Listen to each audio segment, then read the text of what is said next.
At UFC 314, Alexander Volkanovski and Diego Lopes went to war. 5 brutal rounds, no quits. And when it was over, it was Volkanovski who got his hand raised by decision, but not without questions. Volkanovski showed why he's one of the greatest featherweights ever. Championship composure, adjustments down the stretch, and the experience to survive the storm when it mattered most. Over 25 minutes, he did just enough to edge it. But Diego Lopes made a statement that night. He pushed the pace, created chaos, and proved he could go toe-to-toe with an all-time great while fighting like a true warrior. Many felt the fight was closer than the scorecard showed, and Lopes left knowing he could potentially finish Volka. With UFC 325 just around the corner where they meet again, let's hear what fighters and the MMA community think about their upcoming rematch. First up, Din Thomas. Honestly, I think Diego does it this time. I think he's just, when you're 37, you're already talking about retiring. It's, I think a 34-year-old Volkanovski beats Diego Lopes, 99 out of 100 times. Right. And I think a 37-year-old Volkanovski, it's not as many. And I think that Diego Lopes gets him this time. So I think we're looking at a Brazilian-Mexican champion in the featherweight division come February. Next up, the all-time great Demetrius Johnson. Well, I know Diego Lopes just came off a win against John Silva. That was kind of, I can't remember off the top of my head. I felt like it was kind of back and forth. The interesting thing with Diego Lopes, when he fought Alex Volkanovski, I felt like he wasn't able to make adjustments during the fight, right? I felt like he would stand outside and Volkanovski did a good job at going one and stepping away from his power, excuse me. He'd go one and step to the angle, and then when Diego Lopes would respond, he would hit him with the right hand. He just wasn't able to make those adjustments. Now that Diego Lopes is getting a title shot really quick, I don't know if he's been able to make those adjustments.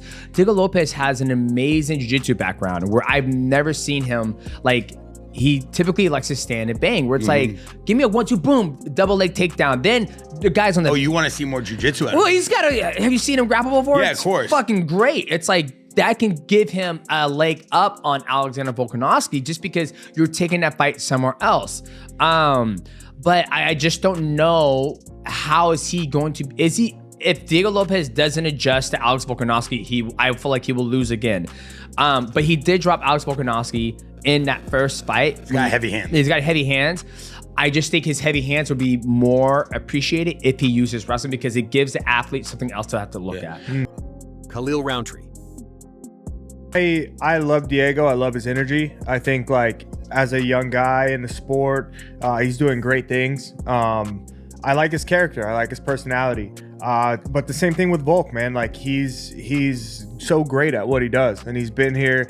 He's durable. He's smart, everything. So I really like this matchup.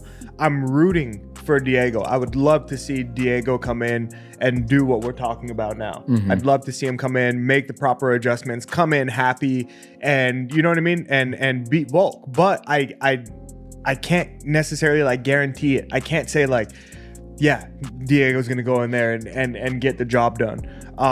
So in this fight, I know I'm taking kind of the easy route, but I'm ready for a good fight. Honestly, Volk has everything to stay the champ. You know what I mean? And if he wins, it's deservingly you do your thing. You know what I mean? You're that guy for a reason.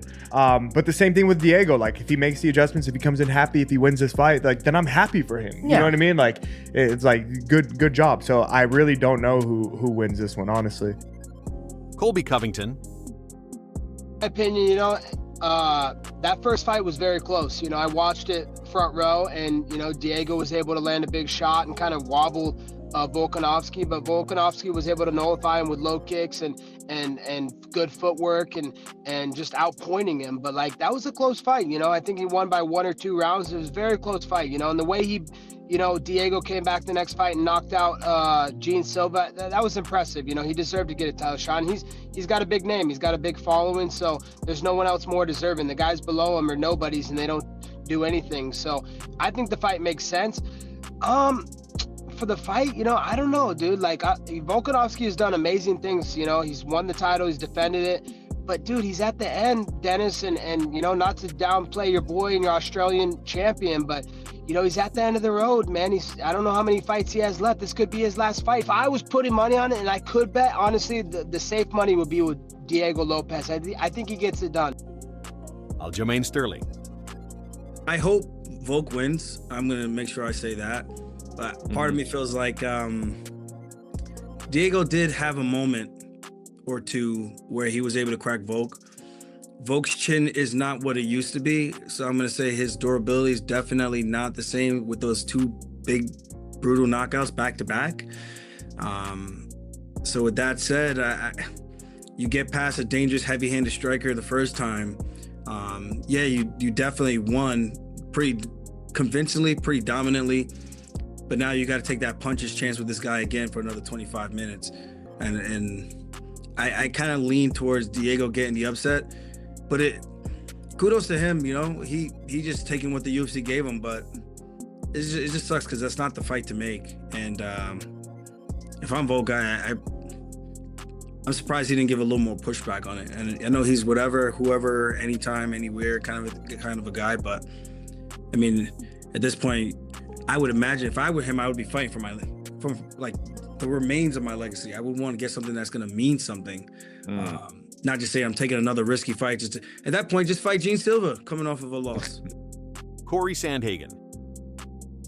Volkanovski Diego Lopes rematch. Yeah, I rewatched that fight actually kind of recently. I think Lopez, let's be provocative and say I think Lopez is going to win. Provocative. Yeah. That's what I should have answered when you said, what is... Yeah. All right. How does he win, though?